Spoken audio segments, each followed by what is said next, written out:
Deb, one of the words we hear a lot now when it comes to China and when it comes to these negotiations over whether countries are going to be spared their reciprocal tariffs is the word transshipment. What is a transshipment in trade terms? So the transshipment is, just to be clear, illegal. It's always been illegal. It remains illegal. What you are not supposed to do is take a box of something from country A, send it to country B, relabel it as country B's products, and send it to country C. That's transshipment. So you've done nothing to it. You took the box, you relabeled it as mine, you shipped it off. That's not legal. Now, why is that not legal? Because you are disguising the origin of that product.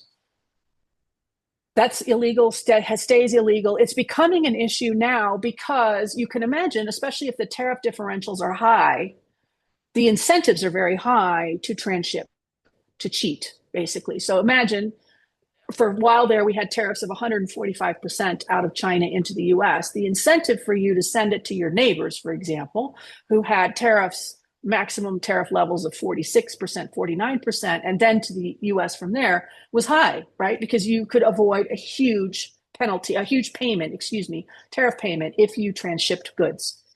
If the tariff levels are not quite so differential, then the incentives for transshipment go down, especially because if you get caught illegally transshipping, the fines, the fees, the penalties can be really catastrophic. So there's generally not a lot of this transshipment that happens because it's illegal and it's complicated and it adds costs, frankly. If you're going to take a box from here and send it somewhere else, relabel it and send it out again, that's just adding cost and complexity. So unless there's a good reason, you would never think of doing it in the first place.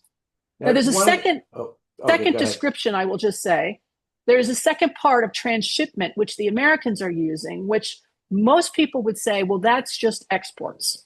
That's just trade, which is I take, for example, parts, components, raw materials from country A, send it to country B. Country B transforms it, makes the thing, changes the thing, whatever it is. They do somehow they transform it.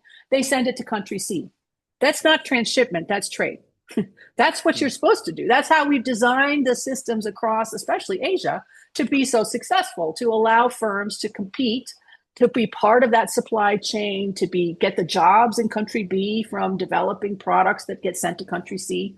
But the US seems to be, some in the US, let me just be clear, some, seem to think that every product coming in, especially if it has Chinese content, is automatically transshipped, that something nefarious is taking place here. And I think that is a problem because you can have Chinese content and absolutely follow all the rules, design a new product in wherever your country B is, send it to the US. That is not transshipment.